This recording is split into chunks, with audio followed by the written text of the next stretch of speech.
All right, everyone. Hello and welcome back to the Poet Speaks podcast. Today, we have a very, very special guest, Stephanie Dogfoot, a poet, performer, and producer, a former Singapore and UK National Slam champion. Their first poetry collection, Roadkill for Beginners, explores placemaking, found family growing up, and generally just really good times in abandoned buildings and around bonfires. Their poetry has been featured at literary and music festivals around the world, including the Edinburgh Free Fringe, Glastonbury Festival, and the Melbourne Spoken Word Festival. They have toured North America, Australia, Southeast Asia, and Germany with their work. They are also the founder of a monthly poetry open mic night in Singapore called Spoken Word. And you will be able to find them at Steph Dogfoot on Twitter and Instagram. Please welcome to the podcast today, Stephanie Dogfoot. Stephanie, how are you? Hi, doing well. Doing well, super well. So you've had a crazy journey. I mean, you've toured literally everywhere. You toured the whole world with your spoken word. Part of it. Well, I mean, just about everywhere, right? Yeah. I'm curious now. So you're based in Singapore, right? Yeah, I'm based in Singapore now. Yeah, based in Singapore. Tell me, how did you kind of get into the spoken word scene? You've grown up in Singapore your whole life? Yeah, I grew up here my whole life. I went to the US for college when I was about 18. Yeah. And so I went to a small liberal arts college in a tiny rural town. Did not discover spoken word there. I did take a poetry workshop where I got more confident in my writing ability, I think. And it was in my junior year, 2008, when I went to Vancouver and basically discovered what poetry slams were. I was on my own in the city, and I kind of felt I could do anything, working on my own poems for the past summer. So I got the courage to read them out. I figured that they're all strangers there, and if I messed up, no one would care. And I ended up really enjoying it. Yeah. And then I went, then after that, I graduated, went to London for law school. And I was really interested in seeing what was out there for the poetry slam scene. But at that point, 2009, it was still kind of, there wasn't a lot going on. I think there's a very rich history of spoken word or performance poetry in the UK and London. But at that point, there were not a lot of open mics compared to now. So my first year there, I took part in a couple of interesting slams, met some amazing people, went back to Singapore, didn't really think about poetry that much. I was writing a lot of stuff at home. And it just so happened that summer of 2010, Singapore had a national poetry slam, like the second ever national poetry slam. And because the poetry slam scene in Singapore is so small, and because Singapore is quite a small country, we have about right now it's 6 million people, so I guess it's quite large. But we're just like one city, a single city state, and so there's only really there's just one poetry slam in the whole place. So it was kind of the national slam. Anyone could kind of just walk in and take part in it. So I walked in, didn't know anyone, and ended up winning the national slam. Woo! That is pretty amazing. You didn't know anyone, just walked in and just won. Dang. Yeah. And it was pretty wild because I did not expect to win. I'm not the kind of person who's competitive at all. But yeah, I won, and the prize was basically a chance to represent Singapore in the Indian Ocean Slam in Reunion Island. Wow. Which is it's a island in the Indian Ocean, kind of near I believe Mauritius, Madagascar. I guess I believe it's still a French colony, which meant that the French government was sort of sponsoring the slam, and they were kind of like, they kind of gave money to them to invite people from countries around the Indian Ocean. It's still debatable if Singapore is technically a country in the Indian Ocean, but they invited us anyway. But it was really amazing because there was poets from Tanzania, Botswana, Madagascar, India, Australia, and suddenly I was just like thrust into this like amazing kind of environment, and I felt I had so much imposter syndrome. I felt like I did not belong here. I was like, and so I think that's absolutely amazing. I mean, you so much to unpack there. I'm curious, going back. So you were in law school, and then it was just so poetry.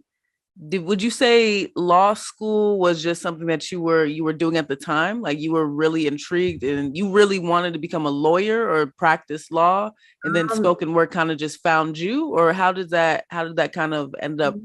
So it was a kind of thing where my parents really wanted me to do law.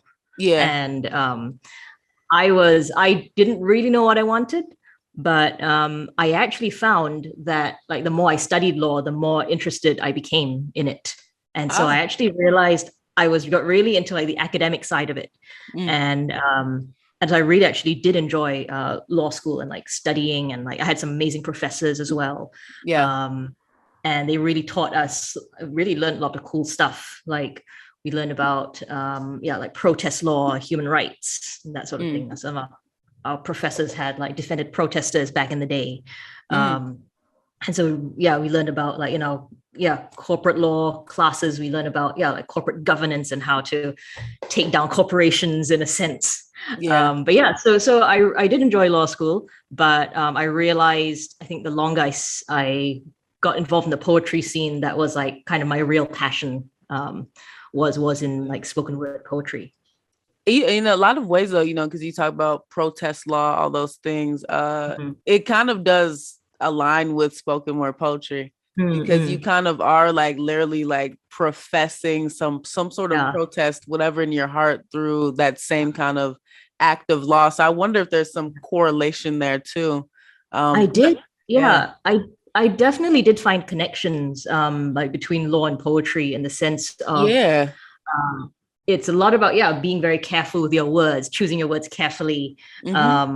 In some ways, at some point, I did think of poetry. One approach I took was that poetry was a bit like crafting an argument.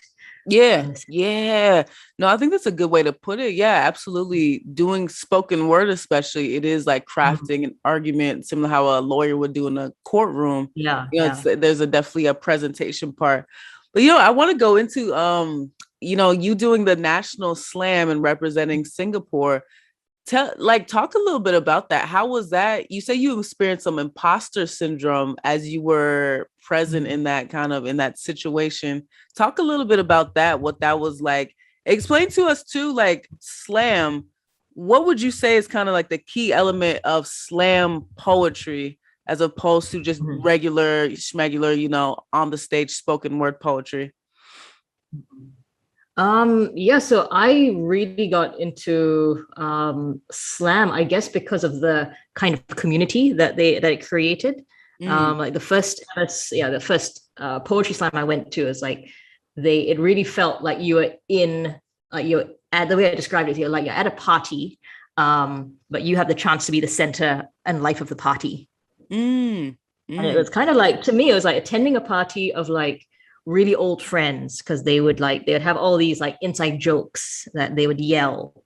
There was like this great joke of like someone went over time, they would yell, what was it? Damn you linear time, you rat bastard. Like the whole audience would chant. Wow, okay. But it was well worth it. That's how it would end. So I think slam, I would say it's the way I describe it to people, it's almost like, turns poetry into like a game, like a sport. And it's definitely it adds an element of energy and extra energy in the room. And it's a way, I guess, for people to, in a way, it is a way to attract non-poets and people who are not otherwise interested in poetry. I do have my own criticism of slam. But I will say one thing I really appreciate is that it definitely like stops people from being too indulgent, too self-indulgent. I think it reminds you that like you are doing this for an audience. You are, in a sense, an entertainer. You are someone who, has to. You're not just doing this for yourself. You're doing it for other people as well. Yeah. No, that's an interesting point because I think the whole kind of version of slam does bring that great competition element to the poetry part.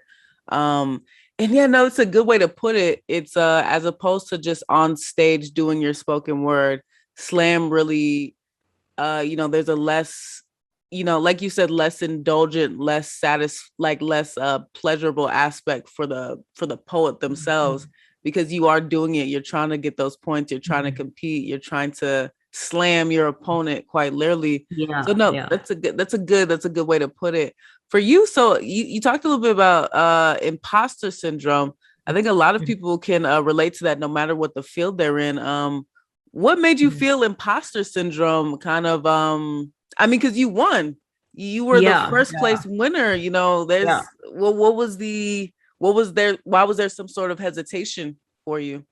I guess, well, first of all, it did feel like, even though I was sort of like in my home country, it did still feel like I was entering this community where I did not know anyone. And I feel it would have been different because I mentioned I was in Vancouver. I think it would have felt different if I had walked into a slam in Vancouver and won that, because there I didn't know anyone. But Singapore is a very small country. So it kind of felt like I was walking into this established community. All these people had been working their butts off for the chance to compete, to win this thing. And I just like, no one knows who I am. I just walk in and I kind of take it from them in a way. And like people, I guess some of the poets, I was really impressed by the performances as well, because I think I'm a writer first, then a performer. I think a bunch of people there were very seasoned actors as well, acted poetry, acting students who were poets. And I felt that I did not, I was not as prepared as them. Like I had not rehearsed. I had like only memorized maybe one or two of my poems. And so that's an interesting thing. I'm curious for you though. I think a lot of people would just be blown away hearing that. Just walked into a poetry slam, had never really been on that type of stage before, and just had won. I mean, that's a pretty mind-blowing fact. That kind of has to confirm though for you in a lot of ways, hey, this is what I'm meant to do. I mean, it must. Definitely. Like, so it was that experience that sort of like made me realize, okay, I have to take this seriously. In a way, like, I guess it's the good thing about imposter syndrome. I was like, I have to like really work at this to show that I'm worthy of this title. Yeah. Interesting enough. So I'm curious now, kind of moving on to that. Tell me a little bit about how, after you won that, how is that now transitioned into, like I said in your intro, I mean, you've toured North America, Australia, Southeast Asia, Germany with your work, obviously with your first poetry collection, Roadkill for Beginners. How did this kind of now transform into this very successful career as both a writer as well as a spoken word artist, performing all throughout the world? It's a good question. I think one thing is that, in a way, I guess what they say, right, it's a lot, it kind of like, as they say, like lit a fire under my butt. But also I think it sort of like pushed me to just practice a lot. And I kind of became kind of really, really into the idea that I needed as much stage time as possible. And so I kind of got into the habit of like when I went back. So after I won that was in like July, and the Indian Ocean Slam was in December. So I had like this months where I was back in London, and I was like, okay, I need to perform as much as possible, get as much practice as possible, rehearse as much as possible, and to kind of prove that I was worthy of this. And after the slam, I just kind of continued. I was like really inspired by the people I met. And I was like, okay, this is like something I want to keep doing. Like, I want a chance to like have these amazing experiences again, have this chance to travel. And so I just kept doing it. And I realized it's something I'm good at. So in the UK, I just started performing multiple times a week, wherever I could get a stage, whoever would get me a gig. And so I think it was just honestly, like sheer volume of like performing, or like the whole thing they say about like 100 hours, 1,000 hours, 10,000 hours thing. And so when I came back and so I just built on that. I think at first it was I just wanted to get as much practice as possible, as much stage time, because I knew it was like good. But I think through that, I just got all these amazing experiences, had all these different challenges, learned how to handle all different kinds of things, so that eventually I realized, actually, I'm really experienced at this, kind of almost without realizing. Yeah, no, absolutely. I'm curious. So kind of harking back to, you've been in Singapore. Singapore has been your place of residence, I mean, for a majority of your life now. How much tell me a little bit about the scene for spoken word poetry in Singapore. Do you find is it a oral cultural tradition out there, doing poetry, doing spoken word? What is the scene like? Are there a lot of Singapore poets coming out, spoken word? What's the culture like, venues to perform, all that stuff? But yeah, I would say there is a strong poetry tradition in Singapore. So we are like a multicultural country, where we have like, various races. And so I'm ethnically Chinese. And I wish I knew more about poetry, but my Mandarin is not good. But we do have, and there's also, there's also a lot of, a very large Malay community, a large Indian community. And they all have their own oral traditions and poetic traditions and so there's multiple thriving poetry communities in different languages with very long histories. And but I guess for myself, because I mostly only perform in English, and I only read English poetry.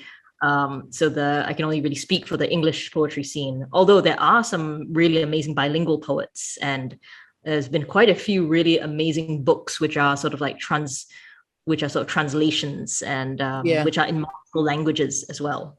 Wow. Nice. Both in there's a recent one was called Translations to the Tanglish, which is basically this amazing poet Joshua Ip, who translated Tang Dynasty poetry, but not literally. He translated it for COVID times, kind of. So it's kind of like reading it in Chinese, getting the basic thing and thinking, what would that look like today? What would that look like today? And then there's another amazing poet called Hamid Roslan, who did Past Tree Forest Fire, which is sort of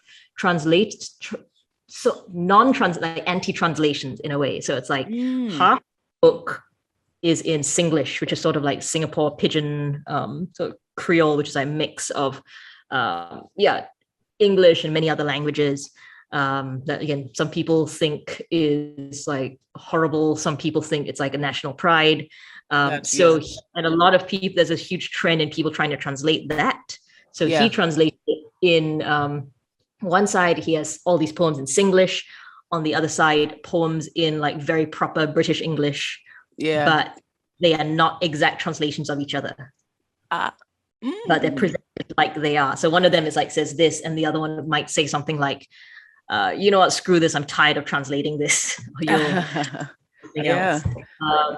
is so we do have a history of like a lot of actually visiting poets, and in the universities they've had like open mics and that sort of thing. This guy called Chris Mooney Singh introduced Poetry Slam to Singapore in 2003.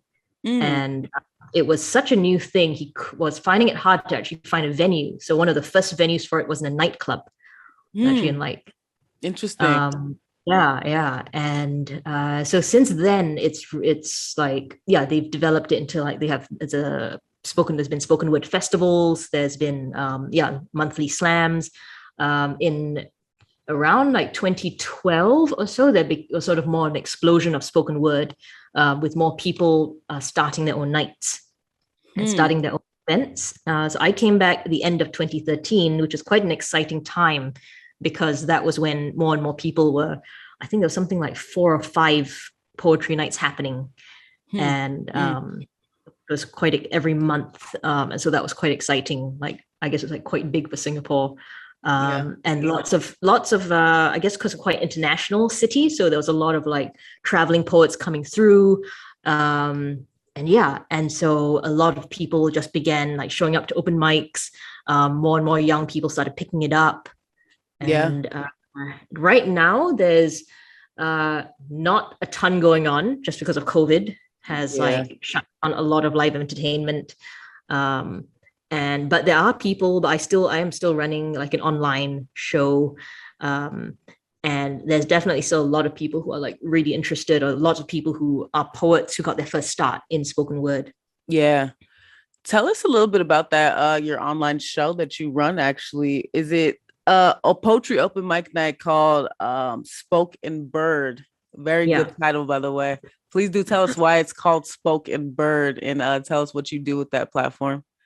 So I think I just had the idea of starting a poetry night for a while. When I came back to Singapore, I got sort of roped in to help to host a night called Speak, which was like it was in this like really cool venue that was like really grungy, place for like local music, like really sticky floors and like black walls. And the guy who started it was like a punk, and he wanted to do some. His dream was to have Henry Rollins come and perform for us. Oh, nice. It hasn't happened yet. Not yet.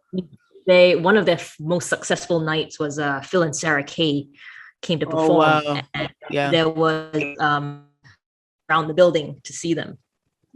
Ooh, and wow. And that's when sort of people realize, wow, actually there's an audience for spoken word. But I guess like everything, like shows come and go, people get tired, venues shut down, venues change management.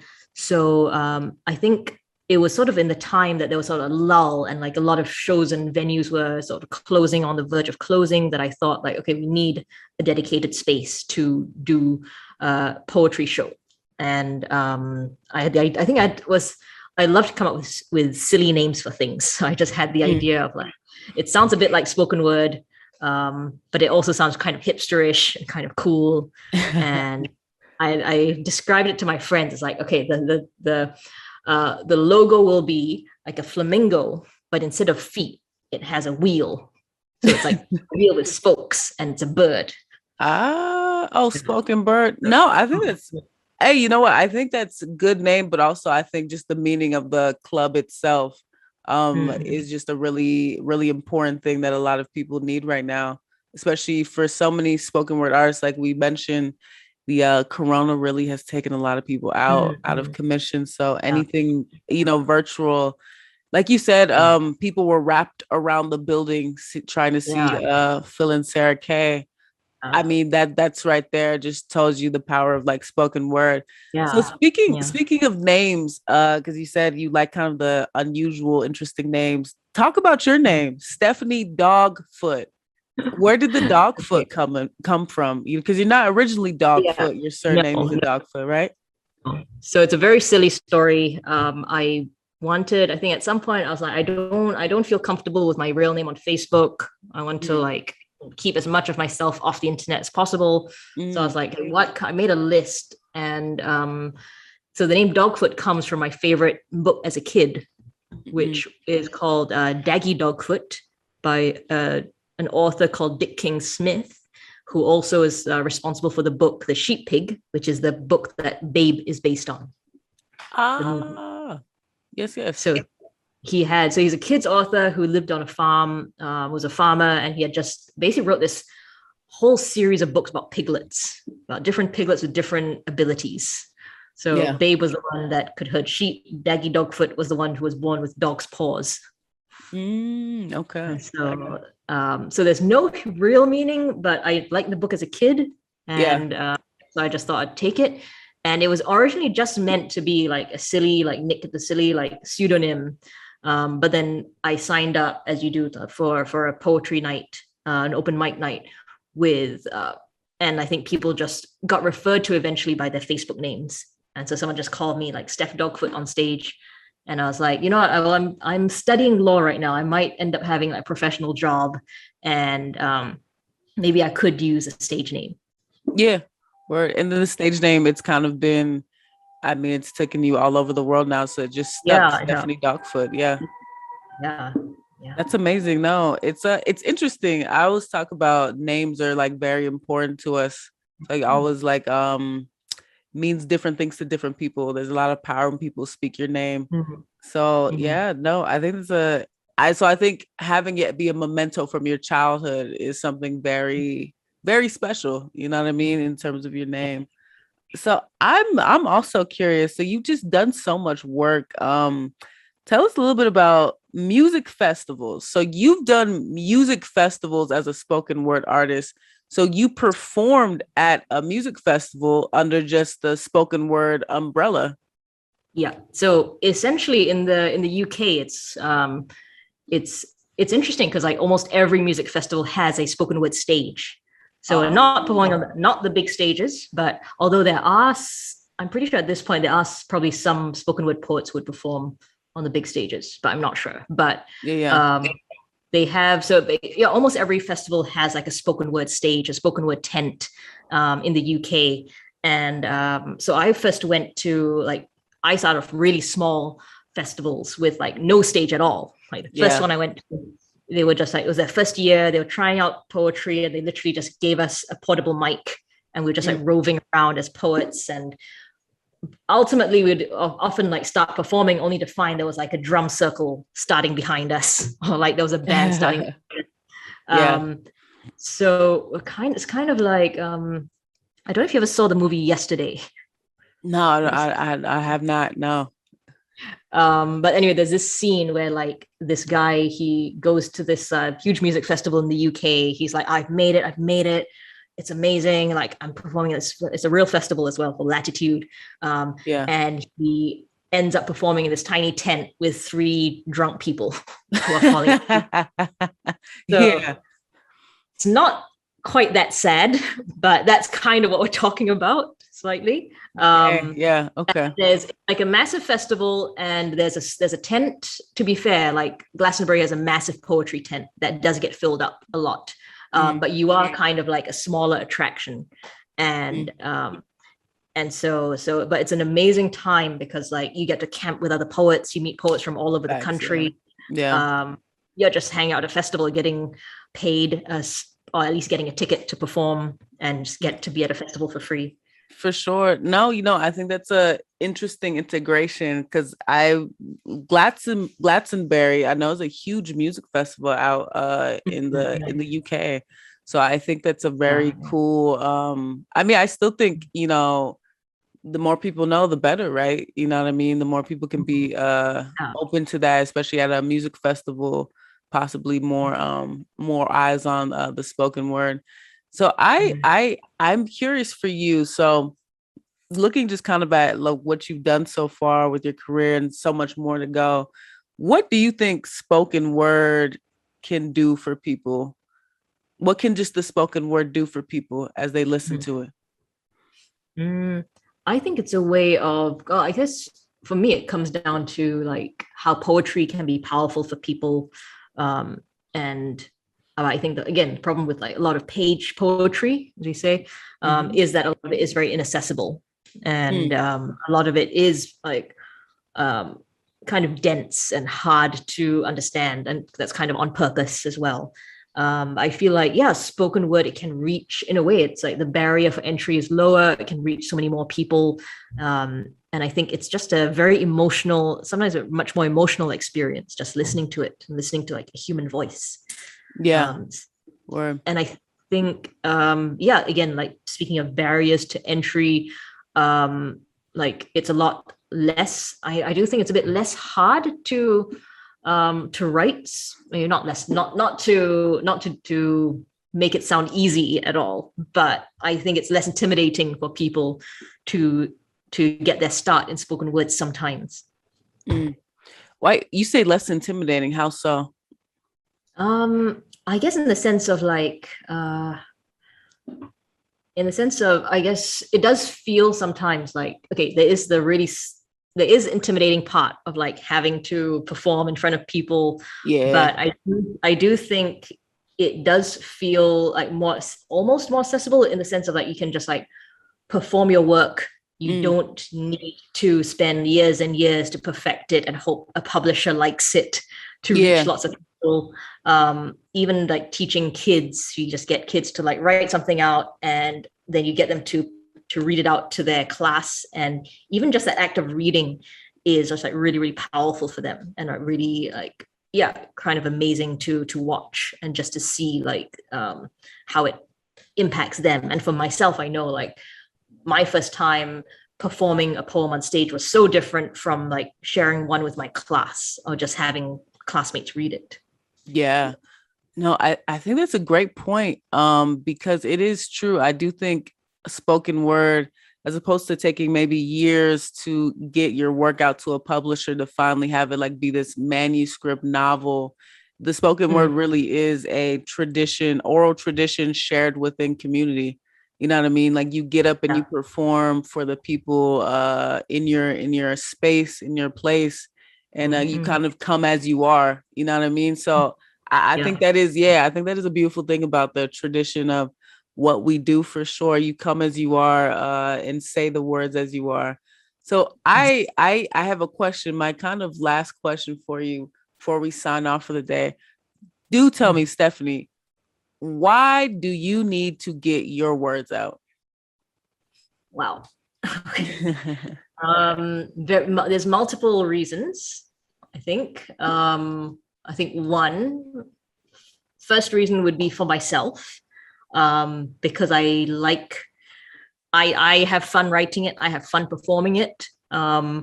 I like to share stuff with people. The way I described my book or why I wrote my book to people when I was launching it was the fact that as a kid and even up till now, I am always torturing my sisters, forcing them to listen to stories about myself. um, and in a way, poetry is like a legitimate form of that, of like getting to share myself with people, to share stories with people, um, getting to express myself, express like, yeah, stories from my life, seeing how people react to it, seeing if people can connect with it. And I Mm, think, yeah, connection and community is another huge part of it. Just being able to meet other people who also can relate to the stuff, can relate gotcha. to my experiences. Um, and yeah, and just like I do think that where there is like poetry and art, spoken word, like there is a sort of community that forms around that. And that was one of the first things that drew me to spoken word, of like, compared to say like a lot of page poetry can be a very solitary thing. Yeah. um a lot of spoken word is a very communal kind of activity. Mm, um I think so. For me, it's also about maintaining a sort of community, a scene, um, and yeah. And I think why last thing, why is it important for me to get my work out? I think, yeah, I'm always interested in seeing how it can resonate with even people that I've like, yeah, never met, people from like different background. So how you found me as well. yeah, absolutely. No, I think that's beautiful. Yes, I think getting people need you need to get your words out, community, so many people to engage with what you're doing. So I think that's a beautiful answer. So thank you so much.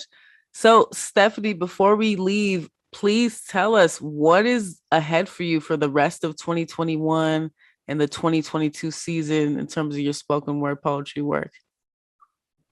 So right now, I don't have solid plans, but I'm definitely going to keep running Spoken Bird. And so the next show should happen either in December or January. And I'm still deciding if it's going to be online or in person. Yeah. I have found we're now in a weird place in Singapore where it's like is, as I said, it's a lot harder to find venues, but I may have found, I did find a quite interesting venue, like not to jinx anything. It's actually inside a very old theme park. Ooh, that Yeah, would be good. That would be lit. Oh man, that yeah, sounds great. yeah, like an old Chinese mythology theme park, Wow. built in the 30s. That they're Wow. sort of Yeah. like basically this, they're trying to revamp it, and they're kind of like, we want people to run shows there. So I just attended a poetry event there. So fingers crossed something happens with that. But Yes, that's, I fingers think, a crossed sign again. that things are looking up in Singapore. Yeah. I have long-term goals. I'm working on a manuscript. I'm hoping to write the second book. And I guess another long-term goal would be to hopefully do a solo show. Yes. On a solo show again. Perfect. All right. Well, we all wish you the best of luck on that abandoned theme park for a poetry show. I think will be phenomenal. So best of luck on that. I do hope that comes to fruition. Please do tell us where folks can find you. Instagram, all that good stuff. And on Facebook, you can just find me as Stephanie Dogfoot. It's my Facebook page, author page. Awesome. All right. Everyone, please go check out Stephanie's work. Yes, amazing. Thank you so much, Stephanie, for stepping onto the Poet Speaks podcast today. Yeah, thank you as well. Yes, absolutely. Honor to be here. Absolutely. I appreciate it so much. All right. And thank you so much to Stephanie and everyone. This is the Poet Speak podcast, and we will see you soon. Bye-bye.